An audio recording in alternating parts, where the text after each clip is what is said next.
Hello everyone. So there are a lot of books in the market which are recommended to us to be used as guides either by our friends or either by us even school teachers. So these guides comes at a very high cost, and when we go to return these guides or sell these guides we don't even get the right return value.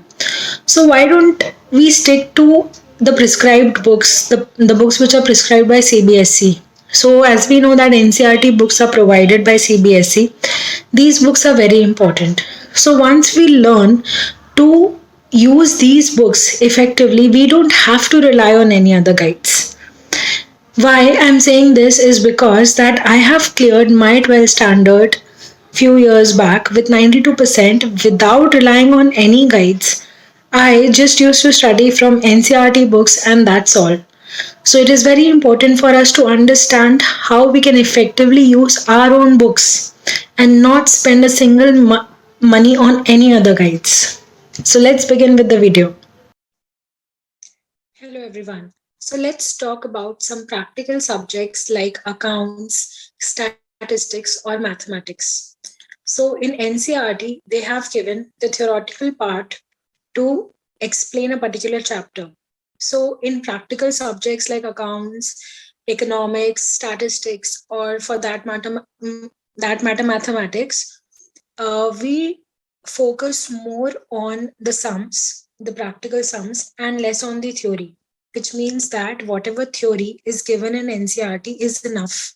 We don't have to go beyond a particular theory in practical subjects. So the theory is enough given in NCERT.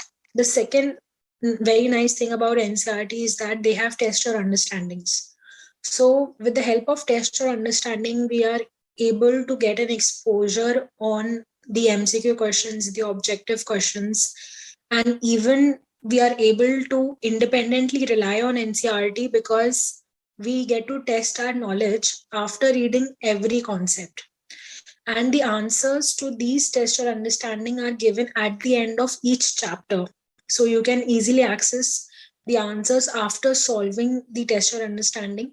And even if you have some doubts or anything, the answers to NCERT are easily available on any website.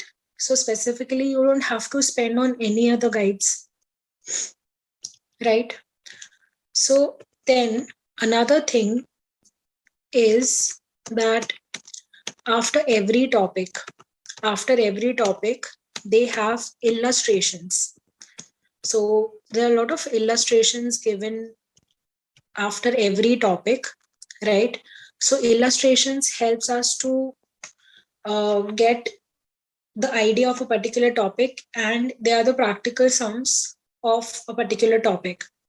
And then at the end of each chapter, we have also the questions for practice, even the theoretical ones, and also long answers, practical sums, even the short answers. And as you can see, the answers are also provided.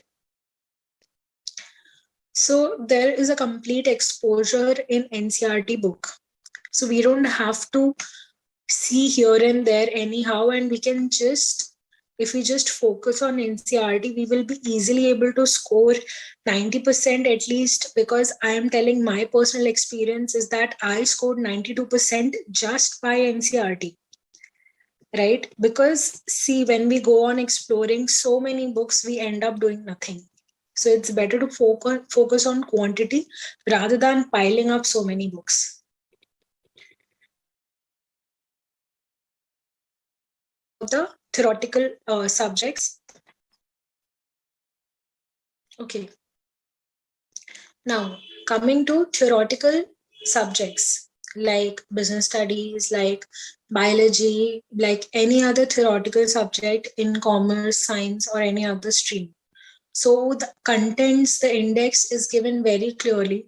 So you can access the contents in order to understand what parts you need to complete, right? So one thing that differentiates the guides from NCERT is that guides are very presented in a very presentable manner, in the sense a topic is explained in different points with some examples and so on.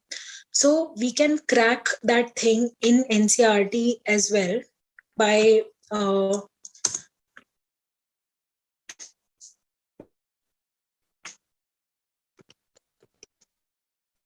practicing few things. Okay, what are those few things? Is that since the theoretical part is given in paragraphs, what we can do is we can simplify this by breaking them down into points. So we can break the paragraphs into points. So like for example, this is the definition. So that will be my first point, and then the second point, third point, and this is how you have a particular definition divided into different points so that it is easy to understand, remember, and even revise it later on. One very important rule I want to tell you guys about the theoretical books and theoretical subjects is that there is a lot of content in the book, right? But we need to understand that only 20% of the content is important, which means that only 20% is the main content, and 80% of the content is there to support that 20% of the content.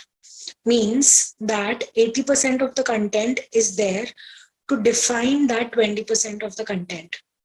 And this 20% of the content is our keywords, our important definitions, which is what only we need to learn, because if we remember that thing for the exams, we are done. And that will come with practice. Okay, we can identify what is actually that 20% of the content, right? So we will mark just that content, and this is the hack of using NCERT. So some questions are also provided in the middle of the chapter, like this kind of questions, and which are followed by the answers. And in between, they have some examples provided for our better understanding, right? So we have to all remember or understand through these questions. And one very important thing about NCERT is that the book back exercises, the book back questions of NCERT are very important. There is nothing beyond important or beyond or important than these questions. So the answers to these exercises are easily available on any website, and rather whenever we study a theoretical subject, we should make it a practice that we study that particular subject, or we study a particular chapter, then we try to find out the answers to the exercises. This is how we will remember the chapter, we will know where the answer is, and this will help us even for our examinations. So again, NCERT full form is National Council of Education, Research and Training. The books of NCERT are prescribed and even recommended by CBSE, which means that nothing beyond NCERT is going to come in our course. All the other books like guides and everything else is there to present the content of NCERT. So we cannot, it's not necessary for us to spend on any other books and just rely on NCERT. So this was my video. My name is Kiran Khemani, and I hope you liked the video. If you guys have any other inputs which will help other students, then please share it in the comment section. Thank you so much.